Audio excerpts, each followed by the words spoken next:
Hello students, welcome to Global Online. This is Ankita Sood. So West Bengal State Eligibility Test 2023 paper 1 के final preparation के लिए teaching aptitude unit के most important and most repeated questions की series आज मैं लेकर आई हूँ। ये क्वेश्चंस अपकमिंग एग्जामिनेशन में ज़रूर पूछे जाएंगे। सो स्टूडेंट्स, इस वीडियो में एक्सप्लेनेशन के साथ कुछ ट्रिक्स आपको बताऊंगी ताकि इजीली करेक्ट आंसर्स को आप आइडेंटिफाई कर सको। आगे बढ़ने से पहले आपको बता देना चाहती हूँ कि एग्जाम क्वालिफाई करने के लिए पेपर वन प्रिपरेशन पर ध्यान देना बहुत जरूरी है। इसमें आप आसानी से 75 प्लस स्कोर कर सकते हो अगर आप एक स्मार्ट प्रिपरेशन को फॉलो करते हो। एंड इसके लिए कंप्लीट कोर्स हमने लॉन्च किया है जो कि एग्जामिनेशन के डिफिकल्टी लेवल और लेटेस्ट पैटर्न को ध्यान में रखते हुए ही बनाया गया है। इसमें हम कंप्लीट पेपर वन के फुल सिलेबस वीडियो लेक्चर्स आपको देते हैं, बहुत ही सिंपल लैंग्वेज में रियल लाइफ एग्जाम्पल्स के साथ, बहुत ही ज्यादा इंटरेस्टिंग वे में यहाँ पर आपके सारे कॉन्सेप्ट्स क्लियर करवाने की मैं श्योरिटी देती हूँ। साथ ही फुल सिलेबस नोट्स आपको पीडीएफ फॉर्मेट में मिलेंगे जिसको आसानी से अपने मोबाइल फोन में भी डाउनलोड करके आप पढ़ सकते हो। फुल सिलेबस मॉक टेस्ट में आपको 60 से भी ज्यादा मॉक टेस्ट मिलेंगे दोनों लैंग्वेजेस में, एंड इसमें से as it is questions exam में आते हैं। एंड ये मॉक टेस्ट अगर आप लोग अटेम्प्ट कर लेते हो तो डेफिनेटली आप लोग एग्जामिनेशन में अच्छा स्कोर कर सकते हो। एंड साथ ही 2000 प्लस एमसीक्यू क्वेश्चन बैंक में आपको मिलते हैं previous year questions, most repeated questions and most expected questions. तो हर एक क्वेश्चन के सॉल्यूशन के साथ आपको डिटेल में एक्सप्लेनेशन भी दी जाएगी ताकि रिवीजन के दौरान भी आपके सारे कॉन्सेप्ट्स क्लियर हो जाएं। ये सभी क्वेश्चंस रिवीजन में आपको बहुत हेल्प करते हैं। सो गिवन व्हाट्सएप नंबर्स पर कांटेक्ट करके आज ही इस कोर्स को ज्वाइन कर लीजिए। इसके लिए आपको सिर्फ एक ही बार फीस देनी है, 2000 रुपए। एग्जाम तक ये फीस वैलिड रहेगी, ये कोर्स वैलिड रहेगा। एंड इसके फ्री वीडियोस के एक्सेस के लिए ग्लोबल ऑनलाइन ऐप को जरूर डाउनलोड कीजिए। स्टोर सेक्शन पर जाकर सर्च बार में आपको कोर्स का नाम लिखना है।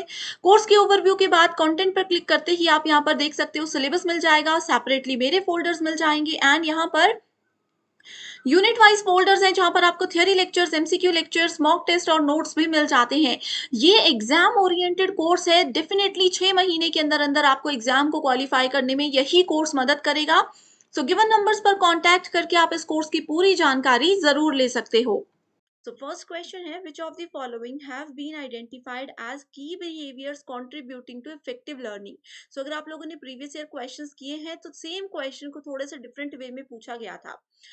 एक टीचिंग को अगर हम इफेक्टिव बनाना चाहते हैं तो उसमें की बिहेवियर कौन से हो सकते हैं, प्रमुख व्यवहार एक टीचर के कौन से गिने जा सकते हैं। पहला है लेसन क्लैरिटी, की टीचर को जो वो पढ़ा रहे हैं टॉपिक उसके बारे में नॉलेज होना चाहिए। दूसरा है, तो ये टॉपिक ये ऑप्शन बिल्कुल सही है। दूसरा है इंस्ट्रक्शनल वेराइटी, यानी कि पढ़ाने के तरीके में हमें कुछ कुछ दिनों के बाद तरीका चेंज करते रहना चाहिए ताकि हमें पता चले कि कौन सा तरीका इफेक्टिव है एंड स्टूडेंट्स को कौन सी चीज पसंद आ रही है। ये भी करेक्ट है। Using students ideas and contribution, तो स्टूडेंट्स के आइडिया कंट्रीब्यूशन को यूज करना एक इफेक्टिव टीचिंग नहीं होती है। एंगेजमेंट इन लर्निंग प्रोसेस, अब मैं किसी बच्चे को कुछ बता रही हूँ, कुछ गेम के थ्रू समझा रही हूँ या कैसे भी समझा रही हूँ, तो उन चीजों में खुद भी इन्वॉल्व होना, ये एक अच्छे टीचर की क्वालिटी होती है। एंड स्ट्रक्चरिंग को भी यहाँ पर हायर प्रायोरिटी नहीं दी जाती। करेक्ट आंसर है A B D, that is option number 1। Next question is, the goal of teaching as compared to learning is to provide opportunity of what? आपको पता होना चाहिए कि टीचिंग एंड ट्रेनिंग दोनों अलग अलग चीजें होती हैं। इनमें कंपैरिजन करते हैं तो किस चीज की वो अपॉर्चुनिटी प्रोवाइड कराते हैं। करेक्ट आंसर है sharing and caring, leading to critical and creative reflection. अब देखो, टीचिंग में क्या होता है, टीचिंग में शेयरिंग भी होती है, केयरिंग भी होती है।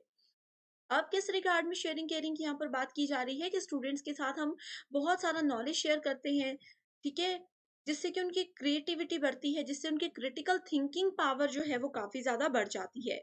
इस तरह से यहाँ पर इसको टीचिंग के गोल्स के अंदर हम काउंट करते हैं। Next question is, in which of the following the direction of influence is mainly one way? इनमें से कौन सा एक ऐसा मेथड है जिसमें इन्फ्लुएंस का डायरेक्शन सिर्फ एक ही तरफा होता है? वो होता है लर्निंग में। लर्निंग क्या होती है, लर्निंग किसी भी तरीके से कहीं से भी एक बच्चा कर सकता है। ये वन वे होता है। टीचिंग में क्या होता है, जितनी इन्वॉल्वमेंट टीचर की होती है उतनी ही एक स्टूडेंट की भी होती है। गाइडिंग में भी ऐसा होता है, काउंसलिंग में भी ऐसा ही होता है। Next is, the communication process is active and interactive at a very high level in which of the following levels of teaching? Very high level की बात की गई है। हाई लेवल मतलब रिफ्लेक्टिव लेवल। बहुत इजी क्वेश्चन है। Next is statement based question, in order to be effective teaching and testing must go together. अगर हमें अपने क्लासरूम में इफेक्टिव बनाना है अपनी टीचिंग को, तो हमें टीचिंग और टेस्टिंग यानी कि शिक्षण और परीक्षण दोनों एक साथ में करने होंगे। स्टेटमेंट 2 बोलती है feedback does not form an essential component of formative assessment, यानी कि इसमें फीडबैक का जो है एक इंपॉर्टेंट रोल नहीं होता। सो करेक्ट आंसर क्या है? Correct answer is option number 4। Okay, so यहाँ पर फीडबैक का पूछा गया था फॉर्मेटिव असेसमेंट से। तो फॉर्मेटिव असेसमेंट क्या होता है? जो क्लास के दौरान ही टीचर स्टूडेंट से क्वेश्चंस पूछते हैं। सो इसमें बोला गया है कि फीडबैक का ज्यादा इंपॉर्टेंट कोई रोल नहीं होता। Next is which of the following will be considered correct when TL model is adhere to. So TL model, teaching learning model के बारे में पूछा गया है, कौन सी स्टेटमेंट करेक्ट है? Teaching and learning are in integral relationship. जहां पर टीचर होते हैं वहां पर बच्चा कुछ ना कुछ तो सीखेगा ही सीखेगा। एंड जहां पर एक लर्नर किसी टीचर की मदद लेता है तो वहां पर डेफिनेटली एक अच्छा स्कोप रहता है उनके सीखने का। ठीक है, बाकी ऑप्शंस आप देख लो, बहुत इजीली आप इनको एलिमिनेट कर सकते थे। Next is which of the following need strengths in Maslow hierarchy as related to higher order learning। So higher order learning के बहुत बार एग्जाम में क्वेश्चंस आते हैं। इसमें अगर हम लोग देखेंगे so psychological needs, safety needs, social needs, esteem needs, needs for self actualisation. So correct answer is option number 4, that is D and E only. Next is for optimizing learning outcomes, which of the following factors have been identified as most effective in terms of research evidences in the global context? So correct answer है option number 3, that is teacher related factors.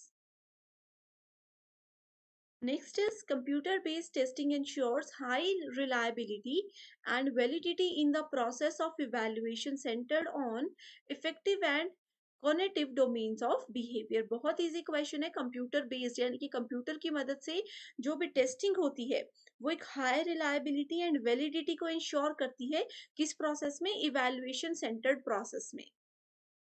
Statement 2 बोलती है support material in the form of programmed instructional. हमने programmed instructional method को discuss किया है, अभी 2-3 दिन पहले वो लेक्चर लेकर आई थी मैं। तो programme instruction models have tremendous potential to maximize learning। So correct answer है यहाँ पर option number 4। First statement is incorrect and second is true। Statement based question देखो, इस तरह के क्वेश्चंस बहुत आते हैं, असर्शन रीजन बेस्ड क्वेश्चंस बहुत आते हैं। इसमें बेसिकली एनटी आप लोगों के कॉन्सेप्ट क्लैरिटी को चेक करता है। The content and style of communication are the predictor variables of effective teaching. So एक टीचिंग को अगर इफेक्टिव बनाना है सो उसमें एक टीचर का कंटेंट और उनके कम्युनिकेशन यानी कि बातचीत करने का तरीका बहुत एक अच्छा वेरिएबल होता है। स्टेटमेंट 2 बोलती है a good and communicative teacher evokes relatively less questions from the students. यानी कि अगर एक अच्छा और काफी ज्यादा अच्छे से बोलने वाला टीचर होता है वो कम क्वेश्चंस वहां पे रिलेटिवली उठा सकते हैं उनकी क्लासरूम में बच्चे। तो ये तो दिखती सी बात है कि ऐसा कुछ भी नहीं होता कि अगर एक टीचर अच्छा है और उनकी कम्युनिकेशन स्किल्स अच्छी हैं तो उनकी कक्षा में बच्चे क्वेश्चंस नहीं पूछेंगे। तो इसीलिए ये स्टेटमेंट बिल्कुल गलत है। Identify the correct sequence of cognitive behavior in the taxonomy of educational objective। देखो, थोड़ा सा कंफ्यूज हो जाते हैं बच्चे। अब इसमें क्या पूछा है? इसमें आप लोगों से आपको मैंने ब्लूम के वर्गीकरण पे डिटेल वीडियो बनाई है। ठीक है, ब्लूम के वर्गीकरण में उसके 3 डोमेन्स होते हैं। ठीक है, एक होता है इफेक्टिव डोमेन, एक साइकोमोटर डोमेन, एक कॉग्निटिव डोमेन। तो यहाँ पे कॉग्निटिव डोमेन में पूछा है कि आपको इनका एक करेक्ट सीक्वेंस बताना है। सो करेक्ट आंसर क्या हो जाएगा? सबसे पहले आता है एनालिसिस, उसके बाद सिंथेसिस, फिर knowledge, then application, then understanding. ठीक है, सो ये सीक्वेंस होता है, याद रख लीजिए। एग्जाम में बहुत बार क्वेश्चन आते हैं, बस थोड़ा सा घुमा करके पूछा जाता है। What is the hallmark of reflective teaching? तो रिफ्लेक्टिव लेवल ऑफ टीचिंग क्या होता है? ये हाईएस्ट लेवल होता है। तो इसका हॉलमार्क क्या है? वो है कि कॉन्सेप्ट क्लैरिटी, ऑर्गेनाइज्ड चीजें यहाँ पर होती है एंड कंटेंट जो होता है वो वेल स्ट्रक्चर्ड होता है। If teaching is viewed as a continuum, which of the following modality involves active give and take between teacher and learner. ठीक है, सो टीचिंग को अगर कॉन्टिन्यूम माना जाता है निरंतरता के रूप से माना जाता है कि एक कंटिन्यूअस प्रोसेस है। ठीक है, सो उसमें गिव एंड टेक टीचर और लर्नर के बीच में कौन सी चीजें बताता है, तो वो इंस्ट्रक्शनल चीजें होती हैं। which what is the correct sequence from lower to highest in effective domain? देखो सेम क्वेश्चन था, अभी आप लोगों से प्रीवियस कॉग्निटिव पूछा था, कॉग्निटिव डोमेन, यहाँ पर पूछा इफेक्टिव डोमेन। सो अभी भी समय है स्टूडेंट्स, ब्लूम्स टेक्सोनॉमी को पढ़कर जाइएगा जरूर, ठीक है। सो इसमें क्या करेक्ट आंसर हो जाएगा, पहला आता है रिसीविंग, किसी नॉलेज को रिसीव करना, रिसीव करने के बाद उससे रिलेटेड चीजों पर रिस्पॉन्ड करना, फिर उसकी वैल्यू को समझना, फिर उस चीज को ऑर्गेनाइज करना, एंड कैरेक्टराइजेशन मतलब उसको अपने विशेषता बना लेना। Next is assertion reason based, the use of ICT has a great potential for optimizing learning outcomes। ICT से क्या होता है, लर्निंग का जो आउटकम होता है, रिजल्ट्स होते हैं, वो बहुत अच्छे से आ जाते हैं। Reason is ICT promotes scope for variety, flexibility, and attractiveness. So correct answer is option number 1. That is both are true. And here reason is the correct explanation of this assertion statement. Next question is planning, organizing, motivating, controlling. Okay. दूसरी तरफ इनके description दी गई है। तो यहाँ पर एक तरफ आप लोगों से टीचर के फंक्शंस बताए गए हैं कि टीचर प्लान भी करते हैं, चीज़ों को ऑर्गेनाइज भी करते हैं, स्टूडेंट्स को मोटिवेट भी करते हैं और उनको कंट्रोल भी करते हैं। सो क्या होगा, प्लानिंग में आता है it involve setting goals and objectives. Plan बना लेते हैं कि हाँ अभी मेरे एग्जाम को 3 डेज बाकी हैं, सो मैंने प्लान बना लिया कि 3 डेज में मेरे क्या क्या गोल्स होने चाहिए, क्या क्या ऑब्जेक्टिव्स होने चाहिए जो कि मैंने कवर करने हैं। ऑर्गेनाइजिंग में आ जाता है it involves bringing together resources and people. Organise करना यानी कि हर एक चीज को मैनेज करना, आयोजना करना। Next is motivating. मोटिवेटिंग क्या होता है, it involves engagement in task relevant activities. Controlling means it involves feedback of results and follow up of compare accomplishments. So correct answer is option number 1. Next is the gangrene. In gangrene learning hierarchy, which of the learning types of immediately precedes concept learning? So correct answer होगा यहाँ पे discrimination learning. Not so important question, so इसको आप ज़्यादा detail में मत जाइए, topic आता है तो अच्छी बात है, अदरवाइज अभी डिटेल में जाने की जरूरत नहीं है। Next is there is abundant scope for promoting concept learning under which stage of development of learner? So correct answer is adolescent, during adolescent learning, ठीक है। Next is which of the following educational objectives are considered to be of higher level of effective domain? देखो student same question है, ठीक है, ये वाले questions आप लोग फटाफट से पढ़ लीजिए। अगर आपने अभी तक ब्लूम्स टेक्सोनॉमी वाली वीडियो नहीं देखी है, मुझे कमेंट कर दीजिए, मैं आपको फटाफट से लिंक शेयर कर दूंगी। तो इफेक्टिव डोमेन में हाईएस्ट ऑर्डर लर्निंग पूछा गया है, हाईएस्ट लेवल पहले आना चाहिए, ठीक है। सो करेक्ट आंसर क्या आ जाएगा, B and D. Characterisation and organisation अभी हमने डिस्कस किया था, राइट। बाकी के 3 क्या है, लोअर लेवल आते हैं। लोअर लेवल नहीं आते हैं, जैसे 5 लेवल्स हैं, तो 2 आ जाएंगे लोअर लेवल, 2 आ जाएंगे हायर लेवल और 1 आ जाएगा middle level. Next is statement based question. In a classroom every teacher has to perform the gate keeping function. हर एक टीचर को गेट कीपिंग फंक्शन परफॉर्म करने पड़ते हैं, यानी कि स्टूडेंट्स पर पूरी नजर रखनी पड़ती है कि वो क्या कर रहे हैं, क्या उनका फीडबैक है, किस तरह से उनकी ग्रोथ हो रही है, ये सब चीजें। Every teacher in any higher educational institution should act as the moral custodian of students, both inside and outside it. तो टीचर जो है हायर एजुकेशनल इंस्टीट्यूशन में, वो एक कस्टोडियन की तरह काम करते हैं स्टूडेंट्स के, इंस्टीट्यूशन के अंदर भी और उसके बाहर चले जाने के बाद भी। So correct answer is both the statements are absolutely true. तो बहुत इंपॉर्टेंट क्वेश्चन है ये, गेट कीपिंग वाले को अच्छे से नोट कर लीजिए कि हर एक टीचर को गेट कीपिंग का फंक्शन परफॉर्म करना ही पड़ता है, ठीक है। सो ये स्टेटमेंट पे थोड़े से भी कभी भी घुमा के क्वेश्चन पूछे जाते हैं, आपने बस डायरेक्टली याद रखना है कि स्टेटमेंट बिल्कुल ट्रू। पेपर 1 के साथ-साथ पेपर 2 प्रिपरेशन पर भी फ़ोकस कीजिएगा। एग्ज़ाम ओरिएंटेड वे में कंप्लीट स्टडी मटेरियल हम आपके लिए लेकर आए हैं, जिसमें आपको फुल सिलेबस नोट्स और एमसीक्यूज़ मिलेंगे। इसमें आपको previous year questions, most repeated questions और एक्सपेक्टेड क्वेश्चंस हम देते हैं, जिसमें से as it is questions her bar exam में पूछे जाते हैं।